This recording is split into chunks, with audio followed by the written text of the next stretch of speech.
it's the perfect day to talk about floods here in Hutt City. And this is James from the Greater Wellington Regional Council. And you can see Te Awa Kairangi, the Hutt River, in the background here. It's a little bit high today, James, not quite in flood, but obviously this tells us there's a bit of a flooding history to this site. Yeah, so this particular pole here demonstrates the height that the water in the river, the flood level, had come up to in various flood events. So this one here, it says 1939 flood. This one here says January 2005 flood.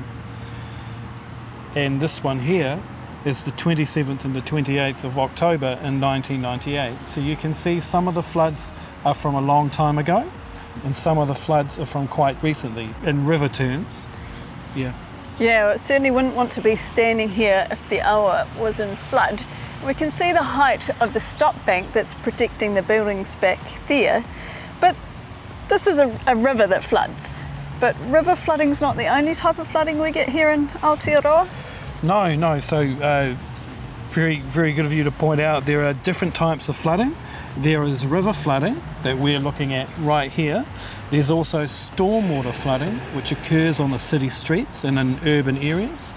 There's coastal flooding, which occurs on the coast. And then there's also what we call flash flooding that occurs in a really short duration.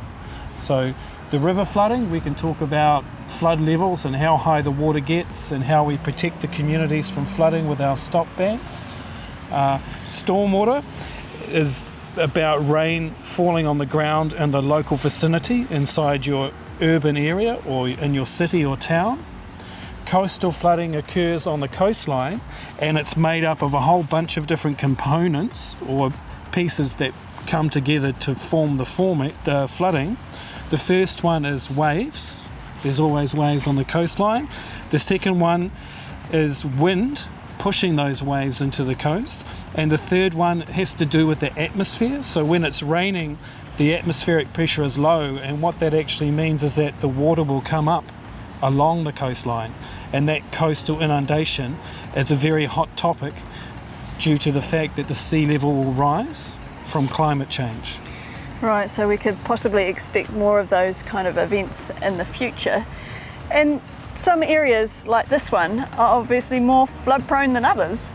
Yes, very much so. So we're standing right next to Te Awa Kairangi, and you can see we're inside the area that's provided protection by the stop banks. So we would say that this floods reasonably frequently. This car park that we can see over here, that gets shut down maybe once or twice a year.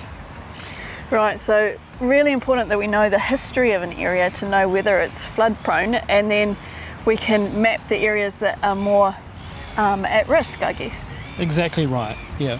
So once we know the areas that are at risk, we can then avoid building and putting people in contact with that hazard, that flood hazard. So that's one of the main things that my council tries to do. It tries to avoid people being in areas that flood right from the start. Yeah, kia ora. Thanks for explaining that, James. You're welcome.